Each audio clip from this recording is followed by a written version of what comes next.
Assalamualaikum warahmatullahi wabarakatuh. Alhamdulillah alladzi ahyana ba'dama amatana wa ilaihi nusyur. Asyhadu an la ilaha illallah wahdahu la syarika lah wa asyhadu anna Muhammadan abduhu wa rasuluh. Allahumma shalli wa sallim wa barik ala Muhammad wa ala alihi wa sahbihi wa man tabi'ahum amma ba'd. Qala Allah ta'ala fi kitabil karim, a'udzu billahi minasyaitonir rajim. Subhanalladzi asra bi 'abdihi lailan minal masjidil haram ilal masjidil aqsa alladzi barakna hawlahu linuriyahu min ayatina innahu as-sami'ul basir. Shadaqallahul adzim. Hadirin hadirat jamaah salat subuh Masjid Al-Barakah Kubusan Depok yang berhormat Allah Subhanahu wa taala. Alhamdulillah, pagi hari ini kita mendapat karunia nikmat Allah yang luar biasa. Kenapa luar biasa? Inilah salah satu ibadah yang disebut langsung kehebatannya, kedasatannya di dalam Al-Quran. Inna Quran al-fajri kana masyhuda. Sesungguhnya orang yang sholat subuh kana masyhuda, dipersaksikan oleh malaikat. Yang kedua, mengapa dasar lagi? Karena pagi hari ini kita mendapatkan nilai kebaikan nanti balasannya di akhirat melebihi dunia dan seisinya. Hadis Nabi sangat tegas sekali kalau kita buka di dalam kitab Riyadhus Shalihin. Imam An-Nawawi menyebutkan raq'atul fajri khairum minad dunya wa ma fiha. 2 rakaat salat fajar. Jumhurul muhaddisin menyebutkan ada 2 makna. Pertama, bisa dimaknai sholat subuh tadi. Yang kedua artinya adalah sholat sunnah fajar. 2 rakaat itu nilainya lebih baik daripada dunia dan seisinya. Inilah yang kemudian dengan para sahabat berebut untuk mendapatkan kebaikan di pagi hari ini tadi. Dan alhamdulillah saya merasa sangat bersyukur pada Allah Subhanahu wa taala. Tadi malam jam 1 saya baru nyampe dari Megamendung. Kemarin malam subuh Jumatan di Depok, di Cempaka Putih, kemudian meluncur ke Megamendung Puncak Bogor, isi acara sana. Jam 1 saya ingat pesannya Pak Salim harus datang, mau saya tempuh dari sana, khawatir nanti nggak nyampe di sini, sehingga pulang sampai rumah. Alhamdulillah jam 3 Allah membangunkan dan saya nyampe di sini ternyata lebih awal. Biasanya 1 jam masuk tol, ternyata hanya 18 menit dari kampus UIN Ciputat. Inilah karunia Allah yang luar biasa. Tema yang diminta oleh kami adalah pada saya adalah spirit Isra dan Mi'raj untuk kemajuan umat Islam. Kalau kita lihat di antara rangkaian perintah-perintah tuntunan agama yang direct, yang langsung Allah memanggil, satu-satunya hanya kita kerjakan subuh ini, hanya sholat. Kalau Allah memerintahkan terkait dengan zakat, cukup ayat turun wa atuz zakat, tunaikanlah zakat, udah. Ketika masyarakat Islam enggan untuk menunaikan zakat, apa yang dilakukan oleh Khalifah pertama Amirul Mukminin Abu Bakar radhiyallahu anhu, yukharibuna mani'az zakat, memerangi orang-orang yang enggan menunaikan zakat. Jadi dulu yang tidak menunaikan zakat itu diperangi karena dianggap simbol yang mengingkari rukun Islam. Karena tadi itu begitu pentingnya. Mengapa? Karena perintahnya Al-Quran sama. Wa aqimus shalah wa atuz zakat. Dirikanlah sholat sekaligus ketika Anda memiliki kemampuan setelah menunaikan sholat, maka pada saat yang sama Anda harus mengeluarkan zakat. Itu menunjukkan. Apalagi kalau kita lihat dalam struktur Arab, wawu atofnya itu menunjukkan tartib dari perintah pertama, yang kedua juga sekali dilakukan. Tapi seringkali ini dipotong. Wa aqimus shalah, tunaikanlah sholat. Begitu waktu zakat, nanti dulu deh, nanti dulu. Sehingga Khalifah Abu Bakar menyatakan perang melawan orang-orang yang enggak menunaikan zakat. Kalau sekarang kan perang melawan narkoba kan, sekarang dalam konteks seperti itu.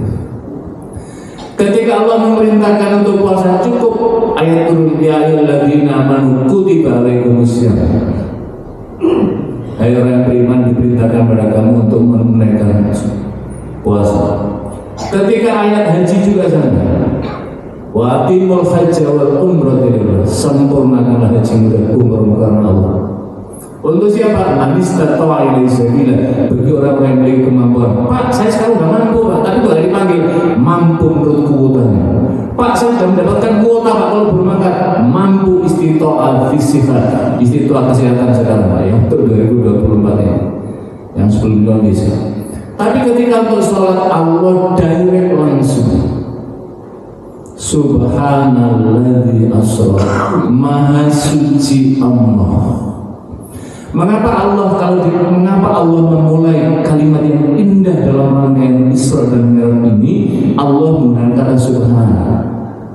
Ahli tafsir menjelaskan ketika ada salah satu statement Allah kemudian mengawali dengan subhana, berarti ada peristiwa yang amat sangat dahsyat yang seringkali mengguncang keyakinan seseorang, maka Allah melapisi dengan subhana, maha suci Allah, supaya orang tidak pernah meragukan tentang kedahsyatan, tentang kemuliaan, tentang kehebatan Allah Subhanahu wa taala Al-Qadir yang Maha Kuasa. Bagaimana tidak peristiwa ini dahsyat? Allah Isra itu perjalanan malam, karena peristiwa Isra itu pada waktu malam. Dimulai dari mana? Dari Masjidil Haram sampai ke Masjidil Aqsa. Masjidil Haram itu di mana? Di kota Makkah. Masjidil Aqsa itu di mana? Di Palestina yang sekarang sedang masuk wilayah Gaza itu. Jaraknya kalau kita lihat Pak, sekitar 1460 km. 1460 km. Bagaimana mungkin perjalanan satu malam? Bukan sekarang. Ini 15 abad yang lalu belum ada transportasi penerbangan. Perjalanan hanya ada kuda dan unta atau keledai. Jangan sampai keliru Pak, kalau keledai. Tapi yang masyhur adalah dipakai adalah unta dan kuda. Makanya ketika musim panas lewat mana, ketika musim dingin bagaimana, li'ilafi reflatas syita'i wasyit, itu jalur transportasinya berbeda ketika musim panas musim dingin. Lah 1460 km ditempuh malam hari, dibawa dari Masjidil Haram sampai ke Masjidil Aqsa. Setelah itu kemudian Mi'raj menghadap Allah SWT hingga sampai ke langit ketujuh yang disebut dengan Sidratul Muntaha. Barulah kemudian ada peristiwa perintah untuk menunaikan sholat. Padahal Pak, kalau sekarang transportasi saja, kalau dari sini ke Surabaya, kalau mau jalan kaki 1 bulan nyampe. Kalau mau jalan kaki, mungkin Pak Salim mengajak rombongan, ayo barokah sekali-sekali kita jalan kaki ke Surabaya aja. Karena sudah ada contohnya Pak. Dulu orang Malang mau ke Monas Jakarta itu 1 bulan jalan kaki. Karena harus istirahat, capek istirahat dulu, lihat dulu, lagi 1 bulan. Ada lagi yang menempuh pakai sepeda panjang 2 pekan sepeda panjang. Ada lagi yang mudik naik sepeda motor 1 hari 1 malam karena istirahat. Tahun 2022 saya berjumpa di Makkah Al-Mukarramah, ada seorang pemuda dari Magelang menunaikan ibadah haji pakai sepeda panjang 7 bulan perjalanan sepeda panjang. Ya tentu nggak ngomel terus Pak, tapi kan sini nyebrang Malaysia, naik apa itu laut, nanti nyebrang terus ke utara Vietnam, masuk ke Bangladesh, terus Bangladesh naik ke atas ke India, naik ke Pakistan, naik ke pojok sana Istanbul, naik ke atas sampai selama 7 bulan. Kalau Imam Bukhari rahimahullah yang lahir di Bukhara dan makamnya berada di kota Samarkand, Uzbekistan, itu di dalam dijelaskan 16 tahun menghabiskan rihlah thalabul ilmi untuk mengumpulkan hadisnya 16 tahun. Ketika 2 bulan lalu, saya merinding kalau ceritakan, 2 bulan yang lalu Allah berikan kesempatan saya menjadi delegasi ulama Indonesia bertemu dengan delegasi ulama Uzbekistan. Ini peristiwa yang kedua terjadi. Yang pertama kali tahun 1956 ketika era Presiden Soekarno, baru yang kemarin itu menitik air mata saya ketika berada di depan pusara Imam Bukhari rahimahullah. Mengapa saya menangis Pak? Selama ini sering belajar kamus ngajar hadis tarbal, hadis tentang riwayat Imam Bukhari. Hari ini pusaranya di depan saya di Masjid Al-Bukhari yang ada di kota Samarkand. Merinding saya. 16 tahun menghabiskan waktunya untuk menuntut ilmu, mengumpulkan hadis-hadis. Hadis itu bercampur, ada yang toib, ada yang makau Imam Bukhari berdasarkan gurunya Imam Abu Ishaq, dikumpulkan mana hadis yang sahih, mana hadis yang Bukhari, sehingga mana hadis yang toib pecah, tinggal hadis sahih udah dihidarkan dalam bentuk buku, nyampe Masjid Al-Barokah kitabnya. Kadang tidak kita rekan, tidak kita baca, padahal mengumpulkan Pak. Ketika saya kan perjalanan itu kan kalau musim dingin Pak, itu kan wilayah dulunya itu kan sangat lama di bawah kolonialis Uni Soviet. Itu kalau musim dingin minusnya itu tembus sampai 37 derajat. Mengenai itu nggak sampai minus, hanya sekitar 6. Tapi sebelumnya tahun 2019 saya ke perbatasan antara Uzbekistan sama di gas di Cina, itu sempat minus 22 derajat. Kami ke sana es itu jalan. Itu kalau musim dingin itu udara itu kayak apa? Tapi citanya satu, bagaimana saya bisa mengumpulkan hadis-hadis yang berserakan ini, kemudian akhirnya menjadi kitab Sahih Imam Al-Bukhari. Ini tadi baru perjalanan Pak. Yang Surabaya, Jakarta yang jalan kaki bisa sampai 1 bulan. Yang naik sepeda pancal 2 pekan. Naik sepeda motor 1 hari 1 malam. Naik pesawat cukup 1 jam 15 menit. Apa yang tidak kami ceritakan ini Pak? Orang tadi yang jalan kaki 1 bulan, yang naik sepeda pancal 2 pekan, yang naik sepeda motor 1 hari 1 malam, yang naik kereta api sekitar 10 jam, yang naik pesawat cuma 1 jam 15 menit. Sementara Isra dan Mi'raj ini adalah Allah, makanya kalimatnya Asra, Allah yang memperjalankan di malam hari dari Masjidil Haram ke Masjidil Aqsa hanya 1460 km ditembus oleh 1 malam sampai malam. Subuh Nabi Muhammad SAW sudah sampai di Masjidil Haram. Setelah sholat subuh menyampaikan kepada Abu Bakar radhiyallahu anhu, ya Abu Bakar, sahabatku, aku baru saja pulang dari Isra Mi'raj, aku mendapatkan perintah sholat. Apa jawaban Abu Bakar?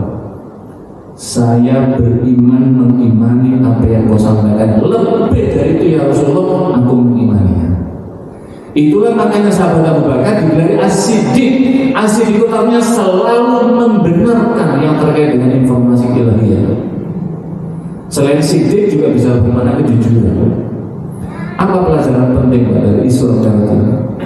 Ini pembelajaran mengenai kemajuan teknologi transportasi. Dulu ada pesawat namanya Buruk, kan ambil dari nama apa? Yang dulu kan disebutkan kendaraan Nabi bersama malaikat yang dibawa malaikat Jibril dari Masjidil Haram ke Masjidil Aqsa itu naik Buruk. Buruk itu kan dari bahasa Arab al-barku, artinya adalah kendaraan yang kecepatannya secepat kilat. Jadi begitu cepat, jadi udah langsung melesat sangat cepat, namanya Buruk. Dan itu diabadikan oleh pemerintah kerajaan Saudi Arabia hingga hari ini, di mana Buruk itu mendarat dan diikatnya. Kalau Bapak Ibu sekalian dikasih kesempatan Allah pergi umroh, cari pilar Buruk yang ada di Masjidil Haram. Ada yang sudah pernah nyaksikan, Pak, yang sudah pernah berhasil umroh? Saya ketika mendapatkan riwayat informasi ini, Pak, saya cari, saya putar itu yang Masjidil Haram itu. Sampai pagel, orang Jawa bilang teklek kaki. Ya gimana Pak, tiangnya sebanyak masjid itu diputar, ini kan bukan Masjid Al-Barokah, bukan Masjid Al-Mujahidin Kukusan. Putar dan tiang sebanyak itu mana yang gak ada bedanya sama sekali. Kita cari informasi lagi, kemudian dapatkan informasi ada di Masjidil Haram satu tiang yang warnanya berbeda dari tiang-tiang yang ada di Masjidil Haram. Mulai saya cari lagi mana yang berbeda, gak mudah. Kemudian dapat petunjuk lagi, ambil ala lurus min Hijr Ismail, tarik ke pinggir masjid, barulah ketemu dia. Warnanya itu kurang lebih seperti itu, cat yang coklat yang di atas pintu itu. Jadi warna agak kecoklatan, marmer kecoklatan, itulah dulu tiang, kalau dalam bahasa kita patok rumah tiang rumahnya sahabat Ummu Hani. Ummu Hani itu putri daripada Abu Thalib, berarti saudara daripada Ali bin Abi Thalib. Oleh malaikat Jibril, Buruk ini supaya nggak pergi kemana-mana, diikat di situ. Dan ini kemudian menjadi penanda riwayat-riwayat terus, akhirnya kemudian oleh sekarang kemudian untuk menjadi tetap sebagai pengingat, maka itulah disebut dengan tiang atau pilar buruh. Saya cari informasi, tidak ada riwayat yang menyatakan masyru' disyariatkan, tidak ada.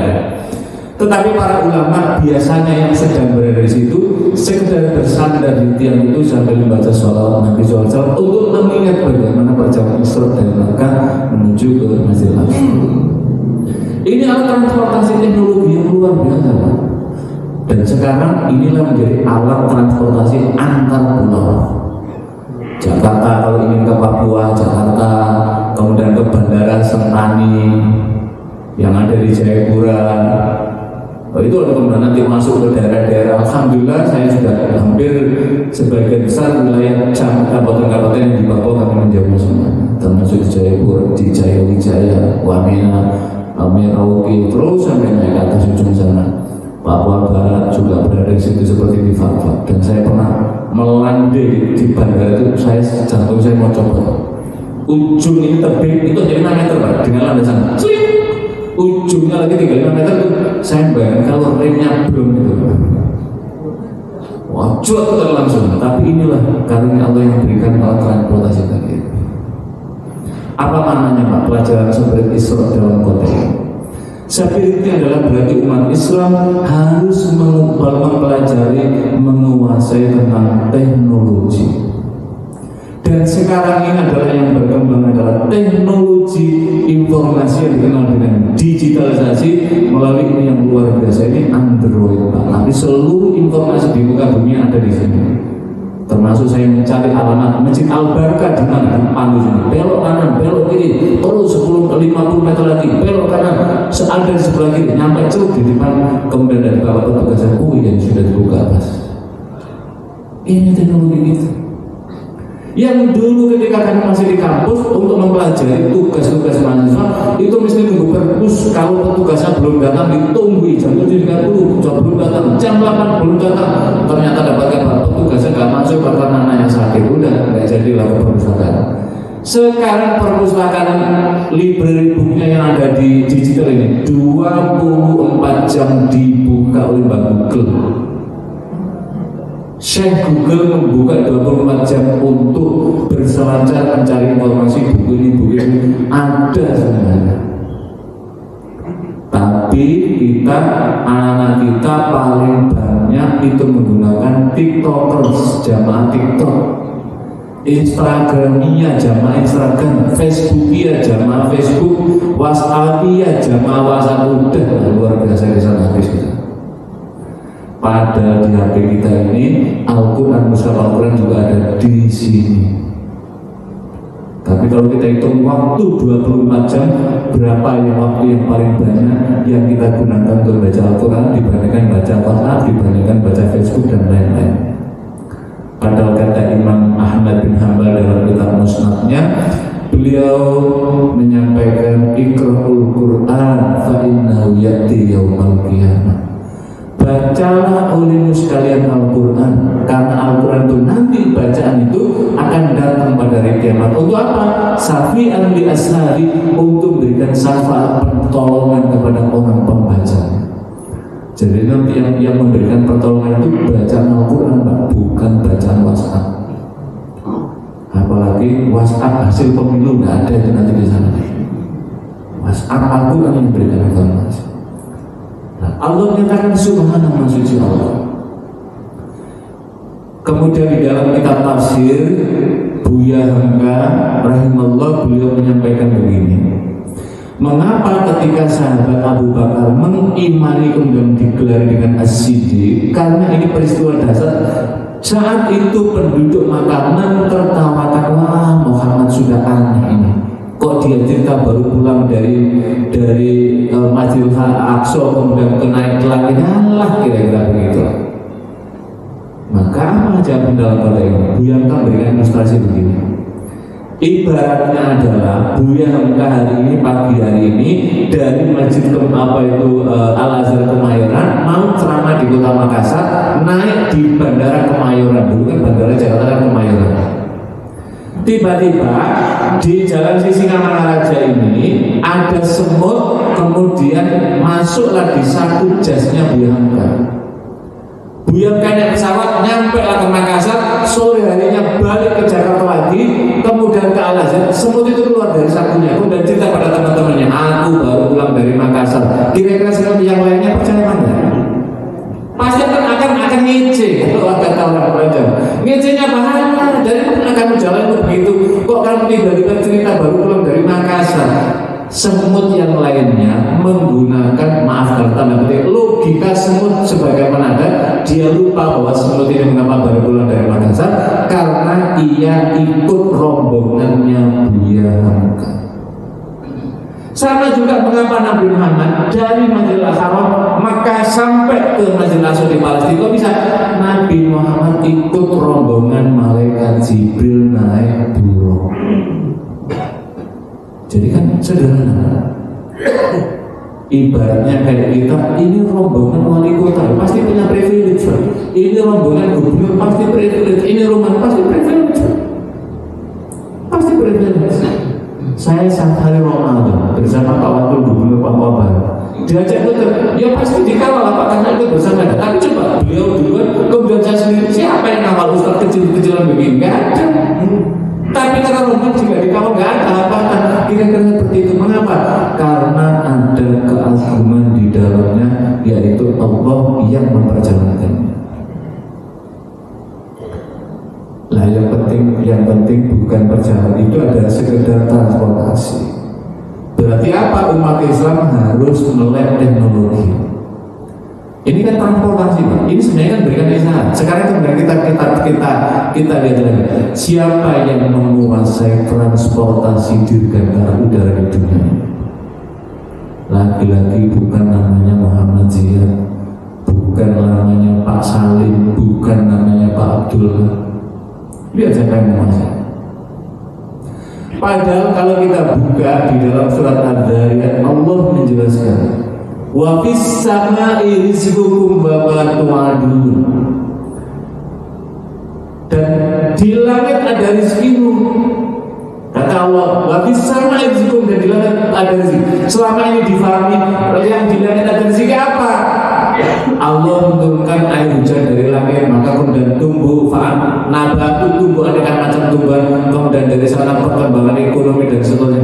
Tapi ternyata sekarang ini orang banyak bermain usaha bisnis di dunia transportasi.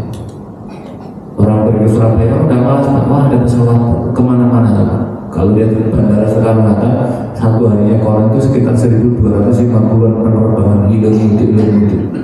Apalagi Saudi luar biasa. Dan sekarang yang lebih dahsyat lagi adalah orang main rezeki, memasang apa? Memasang satelit yang ada di langit sana, kemudian semua orang bisa berkomunikasi. Konon investasi saham modal yang dimiliki oleh Facebook, oleh WhatsApp, ini kan main satelit semuanya. Itu jumlahnya itu beribu triliun, Pak. Coba. Nah, kita hanya mendapatkan apa? Tidak bisa main sana, jualan pulsanya saja. Wah, saya nggak jualan pulsanya, Pak. Membeli pulsanya sehingga setiap bulan berapa coba? Kalau kita hitung dalam konteks. Nah, inilah yang dalam kaitan inilah yang kemudian menyadarkan pada kita, dan ini perkembangan yang luar biasa tentang ini. Tetapi mengapa ini penting, Pak? Alat teknologi ini tidak cukup. Isra itu kan physically, Pak. Masjidil Haram, Masjidil Aqsa. Tapi Mi'raj ini kan mengandung ada nilai pelajaran spiritual yang berharga. Apa? Adanya perintah sholat. Seakan-akan tidak mengirimkan pesan kuat bahwa ketika kemajuan yang dialami oleh umat atau suatu bangsa, jangan sampai terputus terlepas dari nilai-nilai spiritual. Dan ketika nilai-nilai spiritual dan nilai-nilai spiritual itu yang paling pokok itu adalah ada sholat. Sebab sholat ini adalah iman di tiangnya agama. Masjid ini kalau nggak ada tiangnya ambruk. Karena penjaga adalah tiang pilarnya. Inilah tiangnya agama adalah sholat. Ketika sholat ditinggalkan, faman tarakaha faqad hadana din. Siapa yang meninggalkan sholat, maka berarti hancurlah sendi-sendi agama seseorang tersebut. Makanya sesibuk apapun jangan sampai meninggalkan sholat, jangan sampai menelantarkan sholat. Kata Ibnu Rajab, murid daripada Imam Ahmad bin Hanbal, beliau mengatakan apa? Ifadis sholat yahfadkan.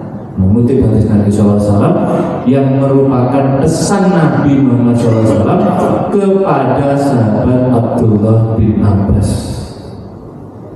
Sahabat Abdullah bin Abbas itu punya adik. Sahabat Abdullah bin Abbas ketika Rasul meninggal, riwayat menyebutkan beliau umur 14 tahun. Tetapi di kalangan para sahabat, ketika ada persoalan penafsiran, penawilan Al-Quran, sahabat Abu Bakar, sahabat Umar, sahabat Utsman, sahabat Ali bertanya adalah kepada pemuda umur 14 tahun yang bernama Abdullah bin Abbas. Karena Nabi Muhammad SAW pernah menepuk-nepuk pundaknya sambil mendoakan semoga Allah faqih fiddin, memberikan pemahaman wa ta'wil Al-Quran dan memiliki kemampuan menakwilkan atau menafsir Al-Quran. Maka ketika sahabat Al-Quran maka bertanya, wahai Abdullah, bagaimana penafsiran dari Rasul? Dijelaskan. Lah adiknya Abdullah bin Umar bin Abbas namanya Asim bin Abbas, itu makamnya sempat berdakwah dan makamnya berada di kota Bukhara yang ada di Uzbekistan. Saya membayangkan andai kata dulu ada di antara sahabat Nabi atau tabi'in nyampe ke Indonesia itu mungkin lebih dahsyat. Tapi kan alhamdulillah para sudah ada wali yang nyampe di sini. Tapi ini adalah kisah-kisah bagaimana orang menyatukan di sini. Jadi ketika kita ifadis sholat, kita menjaga sholat, maka sholat itu akan menjaga kita, memprotek kita. Bahkan ada lagi yang kemudian memberikan pemahaman yang lebih dahsyat lagi. Ketika Anda sedang diguncang aneka masalah kehidupan, periksalah sholatmu. Ketika engkau sudah memeriksa sholatmu, sudah tertib, maka nanti Allah yang akan mengatur tertibnya kehidupanmu. Saya hampir 3 tahun Pak mendampingi konsultasi di salah satu. Jawabannya dia saya kata, sering bolong-bolong Pak, sepekan ini hanya berapa kali. Bagaimana interaksimu dengan Al-Quran? Sudah lama Pak kamu tidak membaca Al-Quran. Nah, coba dimulai sholatnya ditata 5 waktunya. Nanti kalau sudah bagus, tambahkan dengan sholat sunnah. Nanti minggu 2 minggu depan kita bertemu lagi untuk membedakan bagaimana kondisi psikis kejiwaanmu sebelum dan sesudah. Setelah 2 minggu kemudian datang lagi, kita tanya bagaimana Pak sambil menangis. Alhamdulillah Ustaz, saya merasakan ada perbedaan yang luar biasa. Kemudian saya jawab Pak, lanjutkan, Allah sedang memandu hatimu, teruskan, jangan dibiarkan nanti sampai pada tingkatan tatmainnul qulub, hatimu betul-betul menjadi tenang. Disitulah pikiranmu fresh, energimu muncul, kreatifnya muncul, maka kamu akan mendapatkan kemajuan di dunia. Jadi kuncinya, makanya Nabi mengatakan awwalu ma yuhasabu bil abdu yaumil qiyamah asal, nanti aktivitas hamba yang pertama kali nanti diinspeksi, diperiksa, dikalkulasi oleh Allah itu adalah ibadah sholat. Nah, makanya Masjid Al-Barakah ini kalau subuhnya seperti ini, nanti kita tinggalkan maghrib dan isanya juga seperti ini. Kalau zuhur dan asar kan sebagian besar nanti di tempat kerja masing-masing. Tapi ketika maghrib, isya dan subuhnya ini menjadi wah maghribnya masih jalan Pak macet, wah isanya belum nyampe Pak, tolnya macet. Ya sudah, berarti isanya sampai subuh. So 2 waktu ini adalah menjadi pembeda. Di dalam Riyadhus Shalihin hadis muttafaqun alaih dijelaskan yang luar biasa. Man sholal isya al-jama'atan faka'annama sholani sholih. Siapa orang yang sholat isya berjamaah di masjid, seakan-akan ia sholat separuh malam, nilai pahala, nilai kebaikannya. Wa man sholal subha jama'atan, siapa yang sholat subuh berjamaah, faka'annama sholal lailu kullu, sama dengan ia mendapati sholat sepenuh malam. Bukan berarti wah gak usah sholat tahajud, sudah sholat subuh, bukan. Nilainya yang luar biasa tadi. Dan hadis itu masih koma. Lau ta'lamuna nasa ma fihi, andai kata manusia mengetahui nilai keutamaan di dua waktu sholat itu, la atauhuma, niscaya mereka akan mendatangi di dua waktu sholat isya dan subuh itu, walau habwan, meskipun dalam keadaan merangkak. Saya mau tanya, adakah di antara jamaah di sini yang tadi jamaah subuh sini merangkak? Ada kan Pak? Alhamdulillah tidak sampai merangkak.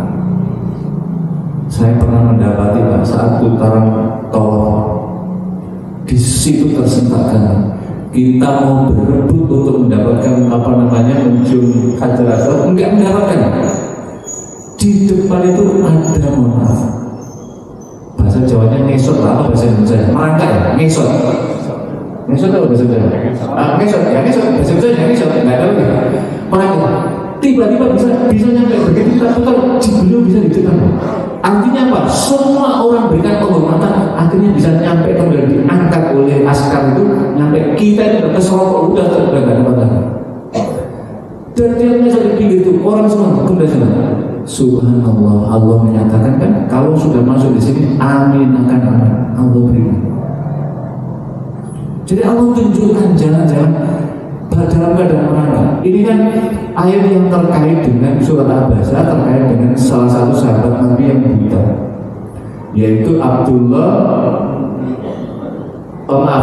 sahabat Abdullah bin Umi Maktum. Sahabat Abdullah bin Umi datang menghadap pada Rasulullah, ya Rasulullah, apakah aku ada keharusan untuk mendatangi tempat menunaikan sholat? Nabi tidak jawab, kemudian akhirnya pamit. Setelah itu kemudian Abdullah bin Asami tidak dan apakah kau mendengar azan? Sami itu ya Rasulullah, saya mendengarkan. Fajib, kalau gitu penuhi datang. Padahal rumahnya Abdullah bin Mas'ud ini, rumah Ummi Maktum ini, rumahnya dengan masjid Nabi itu jauh. Tapi Nabi mengatakan fajib. Jadi ini mengapa Pak? Sholat ini menjadi penangkal penenang kita dari aneka macam ujian berat. Sholat inilah yang menjadi wasilah dari perang. Di Al-Quran itu ketika kita menghadapi ujian yang berat dan kemudian kita minta pertolongan, hanya ada dua disebutkan.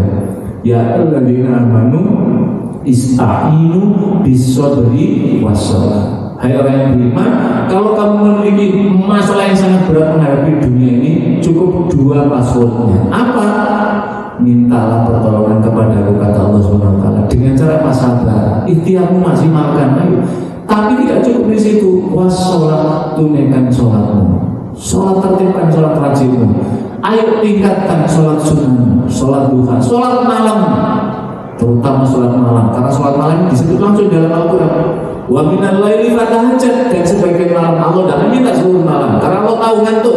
Sebagian malam saja. Kapan? Surat Al-Muzammil menyebutkan di tengah malam, nisfahu awikus, separuhnya atau kurang dari itu. Artinya ketika menjelang subuh masih ada waktu 1 jam. Karena apa ibadah malam itu apa? Nafilah talat sebagai ibadah tambahan. Karena di siang hari kadang kita tergopoh-gopoh, gagal kantor ini macam. Tapi kalau di malam hari di atas saja kan nggak ada yang benar. Wan nasu niam, ketika orang lainnya tertidur, maka saat itu wasallu wan nasu yang sholatlah ketika orang yang sedang tidur. Itulah puncak maqam mahmud yang Allah berikan. Berarti apa? Isra dan Mi'raj itu Allah memberikan informasi besar pertama apa?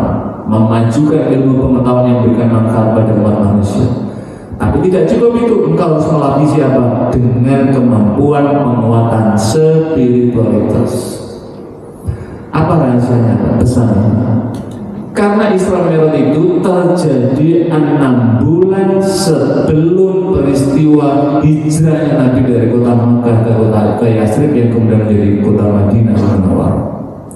Madinah itu ada 3 makna. Al-Madinah berarti kota, berarti negara.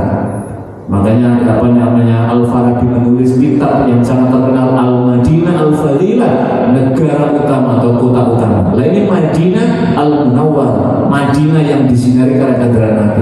Madinah itu bisa juga berkata dari kata tamadun, peradaban. Artinya adanya suatu negara, adanya suatu kota itu untuk membangun peradaban.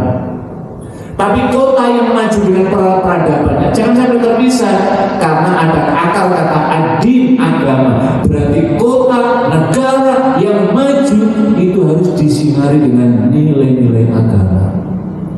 Makanya negara kita falsafah pertamanya apa? Ketuhanan yang Maha Esa. Berarti landasan agama, nilai-nilai ketauhidan harus dijiwai dan menjiwai seluruh langkah pembangunan yang ada di suatu negeri. Ketika ini terpisah, babak belur, Pak. Makanya kan aneka macam penyimpangan, makanya yang memandu. Lah Isra dan ketika sholat itu menjelaskan di sini. Makanya coba kita bisa melakukan komparasi, Pak. Puasa ketika nanti sebentar lagi tinggal hitungan hari lagi, tinggal menghitung hari lagi puasa datang.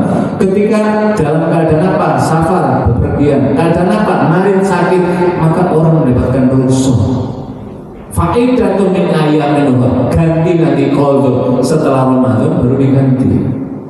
Makanya ibu-ibu yang jam berhalangan, ibu bila sakit, sedang berbau bepergian, maka boleh. Orang yang berhaji tadi masih ada kuota, tadi ada kemampuan istiqomah tadi.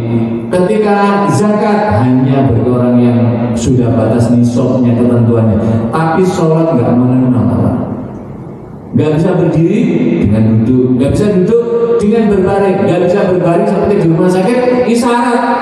Ketika isyarat pun nggak bisa, berarti yang hidup mensolati berarti sudah tanda dia sudah meninggal. Sampai titik itu saja kewajiban masih bisa di sini. Itu menunjukkan betapa ada nilai yang luar biasa.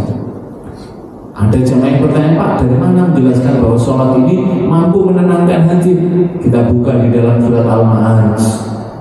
Allah menjelaskan kulikul insanu halu'a. Manusia itu diciptakan serba keluh kesah. Betul nggak, Pak? Kalau dikasih panas, Allah panasnya kok begini, kan begitu? Kayak kemarin musim kemarau, wah panas Allah, Depok sampai 37 derajat, panas sekali. Apa nggak ingat saudara-saudara kita yang dari Timur Tengah, kalau sudah musim panas tembus 50 derajat.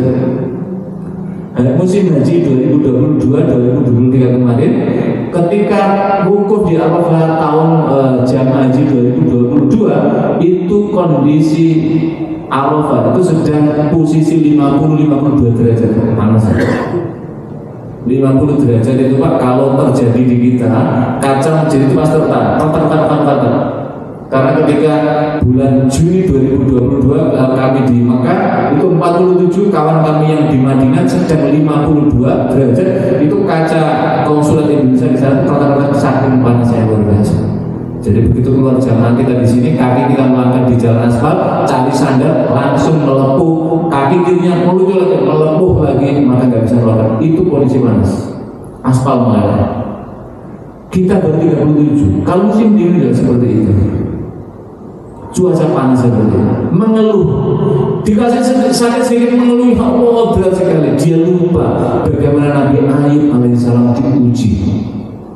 Nabi Ayub alaihissalam diuji, anak yang meninggal. Wah, ya betapa kamu ini. Alhamdulillah, saya masih pernah dikarunia Allah, pernah dikasih dia negeri anak. Banyak orang yang menikah berkumpul tahun gak punya anak. Dia jatuh miskin, apa ayo kamu hartamu habis semua. Alhamdulillah saya pernah dikarunia Allah punya harta. Banyak orang yang sejak kecil sampai tua nggak punya harta. Dikasih sakit, yuk kamu sakit apa lagi? Alhamdulillah aku pernah dikasih sehat. Nabi Ayub alaihissalam itu di dalam Qasasul Anbiya dijelaskan diuji sakitnya itu 17 tahun. Ada riwayat yang menyebutkan 18 tahun. Artinya apa? Kesyukuran yang keluasan belanda. Khuliqal insanu halu'a idza masal syarru wa idza masal khairu manwa. Kalau diuji dengan kebaikan-kebaikan maka dia kasihkan jangan enggak ada yang saya kasihkan. Illal musallin, kecuali orang yang sholat. Tapi banyak orang enggak sholat. Sholat seperti apa? Alladzina fi sholatihim daimun, sholat yang dikerjakan secara istiqomah. Makanya ibu-ibu mengingatkan suaminya, suami mengingatkan istrinya, bapak orang tua mengingatkan anaknya, sehingga di rumah tangga itu muncul bagaimana nilai-nilai sholat sebagai bagian dari oleh-oleh peristiwa Isra tadi itu. Jadi kalau Isra dan spirit Isra dan Mi'raj ini dipegang kokoh oleh umat Islam, maka kemajuan umat Islam ini akan sangat dasar sekali, kemajuan lahiriahnya sekaligus dengan penguatan batiniahnya. Masjid-masjid ini ramai semarak di mana-mana. Inilah yang menjadi benteng, Pak. Anak-anak kita menjadi benteng. So, kalau tidak, ini berbahaya. Gangguannya sekarang. Kalau kita dulu kan nggak ada ini, Pak. Tidur bisa nyangkaman saja. Anak kita kan kelihatannya di kamar diam-diam, tapi ini 24 jam menyala aneka macam. Isinya di muka bumi ada semua di sini. Kalau melihat yang bagus-bagus, membaca bagus-bagus, ya. Tapi kalau enggak, ini bisa juga mengganggu nalar anak-anak kita. Jadi ini adalah peran-peran di sini. Ini adalah penting sekali untuk memberikan kepada kita semua. Sebab kalau tidak, tertinggal. Sementara bangsa kita itu kan disebutkan kurang lebih sekitar 25-30% kelas menengah pendidikannya. Yang 70% ada yang menyatakan setara kelas 7. Itu berarti sama dengan kelas sekitar SMP kelas 1 dan kelas 2. Oh Pak, kamu di Depok ini sarjana semua sekolah. Iya Depok, tapi yang di ujung-ujung sana itu kan nggak kebagian. Jadi dibagi rata itu, sehingga inilah yang menjadi kendala. Kalau ini semua tatanan itu luar biasa sumber alam kita. Saya pernah ke pedalaman Papua itu melihatnya bertasbih, subhanallah. Engkau karuniakan alam yang luar biasa seperti ini. Tapi mengapa masih banyak saudara-saudara kita yang berada dalam kehidupan bawah? Tadi itu ilmu pengetahuan belum merata, bimbingan dan seterusnya. Maka spirit Isra dan Mi'raj inilah yang mari kita jaga. Anak-anak kita persiapkan. Wah, saya nggak punya anak Pak, nggak bisa, cucu kita persiapkan. Karena tantangan masa depan mereka berbeda. Makanya sahabat Ali bin Abi Thalib menyatakan, alimu auladakum fa innahum makhluquna atau fa innahum khuliqu li ghairi zamanikum. Ajarilah anak-anakmu karena anak-anak kita itu lahir di zaman yang berbeda. Sekarang orang menyebut dengan istilah zaman milenial. Bapak Ibu merasakan enggak menasihati anaknya misalkan Ibu, ternyata dia enggak mempan, betul enggak Bu? Kenapa ya? Anak saya ini saya nasihati enggak mempan. Maka kemudian ibu-ibu silakan diperiksa nasihatnya terlalu lama atau tidak. Sebab kata ahli psikolog dengan generasi ini, anak-anak zaman milenial sekarang ini konsentrasinya maksimal 5 menit. Jadi 3-5 menit. Jadi kalau menasihati anakku dan wajib 3 menit sudah dicukupi, jangan panjang bicara. Nanti dia lagi berhadap. Kamu ini dinasihati kok nggak konsentrasinya dari sana tadi itu. Berarti 1-3 menit. Setelah itu nanti kapan nanti begitu. Jangan panjang lebar, dia tidak konsentrasinya berbeda. Beda dengan masa kecil kita dulu, generasi kolonial ini. Kayak saya kan kolonial dulu, belum aneka macam dan udah ada sekarang. Ini juga artinya apa? Kata Sayyidina, zamannya berbeda, masanya berbeda, keperluannya berbeda, maka pendekatan juga harus berbeda. Makanya sekarang kan diperkenalkan ada istilah AI, artificial intelligence. Jadi suara kita ini bisa diadopsi di mana-mana. Nanti tiba-tiba menelpon Pak Salim, ini kayak suaranya Ustaz Ziyad, padahal bukan saya. Jadi mengambil suara saya dimasukkan dalam program artificial intelligence. Saya akan menelpon Pak Salim, wah saya lagi mendesak Pak Salim, bisa nggak saya pinjam duitnya? Oh iya Pak, mungkin, padahal bukan saya. Ini perkembangan luar biasa. Nanti pada saatnya juga mungkin bukan lagi Ustaz, tapi orang kemudian di suaranya saya Ustaz saya Pak, udah beda. Inilah kemampuan teknologi yang luar biasa. Apa maknanya Pak? Ini akan menggeser nilai-nilai adab, nilai-nilai akhlak. Makanya kita sebagai guru kan sering merasakan, kenapa ya? Dulu anak-anak itu kalau diajarkan dikit aja akhlaknya bisa, sekarang kok bisa? Karena berbeda. Teknologi itu hanya mampu mentransfer knowledge, pengetahuan yang bisa dipindahkan, tetapi value, nilai atau adabnya itu tidak bisa. Sebab adab itu belajar langsung, mengamati langsung, kiainya, gurunya, ustadznya diamati. Oh ini gerak dari anak akan transformasi. Maka tugas kita dalam pada anak kita adalah penguatan nilai-nilai akhlak. Jangan sampai ilmunya naik, pengetahuannya pintar, tapi adab akhlaknya turun. Inilah yang jadi penting. Kata Imam Syafi'i rahimahullah, al adabu fauqal ilmi. Adab itu tempatnya di atas ilmu. Ada orang yang ilmunya tinggi tapi adabnya nihil, rendah. Maka adab inilah yang menjadi penting.